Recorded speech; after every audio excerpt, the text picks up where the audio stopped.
Cilj okruglog stola je bio da upoznamo članove udruženja i grupacija o javnoj raspravi koja je bila na nacrt zakona o novčanim podrškama i ruralnom razvoju. Mi moramo do kraja sedmice ići sa prijedlogom zakona o novčanim podrškama i ruralnom razvoju prema vladi kantona i želili smo još jednom da prije nego što uputimo zakon prema vladi, da sa članovima udruženja i grupacija razmotrimo još određene odredbe na koje se očitovali u toku javne rasprave i primjedbe koje nismo mi mogli prihvatiti, tako da nam je želja da imamo zakon koji će biti provodiv i koji je na opšto zadovoljstvo i poljoprivrednih proizvođača i ministarstva. Pa kad je u pitanju zakon, cijeneći novine u odnosu na važeći zakon, mislim da bi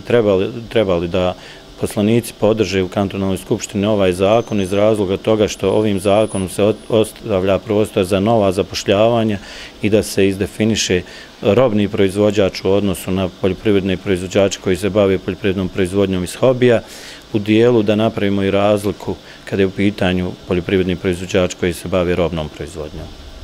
Danas sam ovdje kao predsjednik Komisije za zaštitu ljudskih prava. Ovdje ljudima evidentno su bila kršena ljudska prava poljoprivrednim proizvođačima, onda svima ostalim građanima koji su morali kupovati skuplje proizvode ili nekvalitetne, one koji su bili uvozni.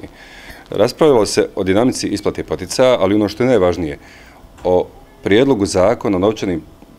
podrškama u poljoprivrednoj proizvodnji. To je ono što je sada prioritet svih nas koji treba da djelujemo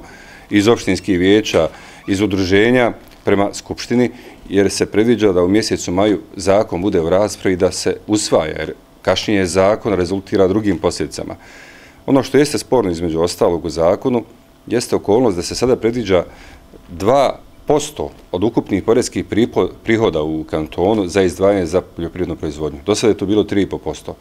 Poreski prihodi su 230 miliona, dakle lako je izračunati koliko se sredstava gubi ukoliko spadne sa 3,5 na 2%, koliko će biti obeshrabreno poljoprivrednih proizvođača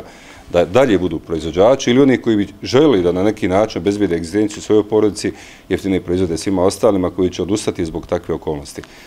Mi smo kao vijeće dali svoje izjašnjenje, imao sam priliku tu kao vijećnik također da dam određene primjedbe na osnovu svih spoznaja poljoprivrednih proizvođača sa kojima sam u kontaktu već duže vrijeme i pokušavam dati svoj doprinos, dakle kao predsjednik komisije,